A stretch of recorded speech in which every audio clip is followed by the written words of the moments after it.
Good morning mga day, this is Basu, Danyang Vlogger, a day in my life as a content creator at age of 13. Kaya naman mapapasabi ka na lang talaga dito ng ay for the go. Alam ko na nabitin na naman nga kayo sa vlog ko kahapon, kaya naman for today's video hindi ko na kayo bibitinin. Bago nga ang lahat, magta-transform na muna nga ako dito as a Sangre Danaya na color orange ang damit. Char. Kuy be, idol mo lang si Danaya pero ugali mo pampirena. Char. Miss ko na nga akong puyudan ni mama, kaya naman sabi ko nga ipuyudan niya nga ako at sabi niya nga sige para pareho nga raw kami ng puyud. Ano nga yung puyud ni mama, ay ganoon na lang din nga yung pinapuyud ko para naman twini-twini nga kaming dalawa. Dito na nga po pala ako sa tricycle na kapag makeup gawa na ito nga si Dada ay nagmamadali na nga. Paano ba naman naabutin nga daw kami ng hapon at ng hating gabi? Charing. Hindi kasi kami pwedeng abutin ng alas 5 gawa nang uuwi pa nga kami sa farm at baka abutin na nga kami talaga ng ulan. Nakakatakot ang panahon ngayon. Paano ba naman medyo makulimlim nga naman talaga ang buwan?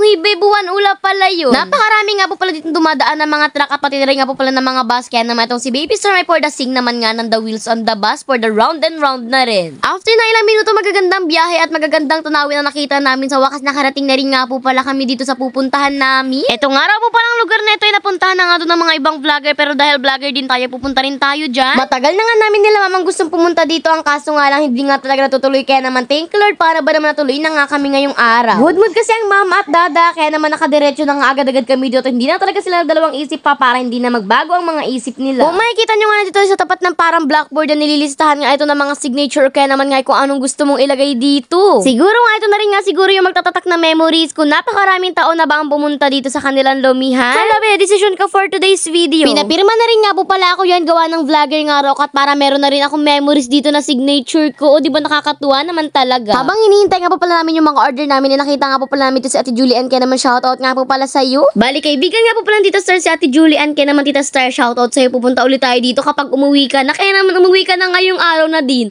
Hala, desisyon! After nga lang po pala ng ilang minuto ay sinerve na rin nga po pala sa amin dito yung mga order namin. Grabe mga day, napakaganda ng mga view dito, kaya naman kahit maghintay ka nga talaga ng mga order, talaga namang hindi ka nga talaga maboboring. Siguro ako nandito ako ay talaga namang kahit mamayang alas 5 na nila i-deliver, ay marirelax din talaga yung utak ko.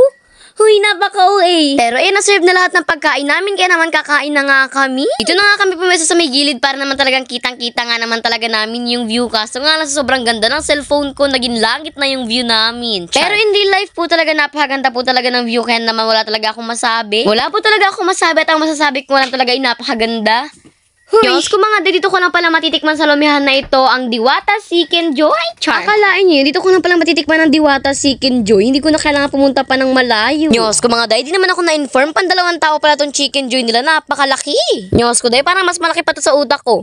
Hoy, may utak pala ako. This is not promotion, pero maire-recommend ko nga talaga to sa inyo. Paano ba naman, napakasarap nga naman talaga ng lomi nila. Ulit naman pala yung pagpunta namin dito nila mama, paano ba naman nabusog nga naman talaga kami ng very very bongga. After ko nga po pala matikman yung Diwata Chicken Joy, tinikman ko na nga po pala ito ang kanilang bestseller na lomi. Napakasarap nga naman talaga. Kaya naman pala bestseller, paano ba naman napakasarap nga naman talaga. Tapos napakarami niya pang mga halong sangkap, meron pa siyang chicharon. Meron na rin nga po pala siya mga iba't ibang sangkap at lalo-lalo na nga talaga yung ating Paris overload na in-order dito. Sinasabi ko naman nga sa inyo, kung taga Bicol lang din nga kayo or kaya naman taga Basud lang din kayo, di nyo na talaga kailangan pumunta pa kay Diwata. So, syempre, Kimi lang, kung gusto nyo makita si Diwata, pwede rin naman. Diyos ko mga day, dito lang kayo sa Tuwaka pumunta, matitikman nyo na ang Paris overload, tapos Chicken Joy ni Diwata. At magaling na nga si Kuya Mon sa mga oras na yan, kaya naman ayan talaga mauubos niya na nga talaga yun yung pagkain niya. Habang ako naman for the mukbang dito ng fried chicken, para ba naman sobrang laki, hati na nga kami ni Kuya Mon, napakalaki pa rin. Very highly recommended nga naman talaga, paano ba naman napakasasarap nga naman talaga, lalo na yung sisig. Paborito pa naman namin ni Mama ang sisig. Siyempre, hindi lang masasarap na pagkain na makukuha nyo dito, pati rin magagandang view.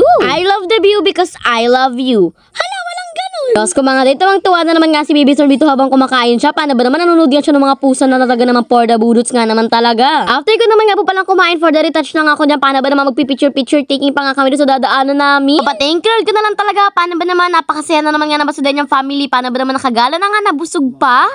Thank you ko na lang talaga. Paano ba naman nakapunta nga tayo dito ng ligtas at nakauwi rin nga tayo ng ligtas. Kahit na sobrang layo ay nakauwi pa rin tayo ng ligtas, kaya naman talagang wala talaga imposible pag nagdadasal ka. Nung pauwi na nga po pala kami, bigla kami dito meron nakitang unggoy. Gulat na gulat nga kami. Paano ba naman? Ito nga si Kuya Moy nasa gitna nga ng highway. Char. Ay, Kuya Moy pala, hindi Kuya Mo. Ang cute naman nga talaga ng unggoy na ito. Paano ba naman napakasarap ibag? Char. Akala nga namin ay pinatakas na nga yung unggoy na yun pala ay nakatakas lang. Para ba naman natanggal nga raw yung tali? Tignan nyo naman nga nung pauwi na nga kami. Nabot na nga kami ng ulan. Talaga naman nag-i-enjoy pa nga si Baby Storm dito sa ulan. Habang nilalabas ko nga yung kamay ko, nakalabas rin naman yung kamay ni Baby Storm. Pinipil niya nga talaga yung mga patak ng ulan. Diyos ko mga day, buti na nga talaga ay medyo huminto na nga yung ulan. Kaya naman makakapag-picture taking na kami dito. Di ba napakasaya ko dyan kahit medyo umaambon na. Yun lang naman nga po pala for today's video. Sana nag-enjoy kayo sa aming mini vlog. Kaya naman hanggang dito na nga lang yun. Salamat, bye-bye and God bless!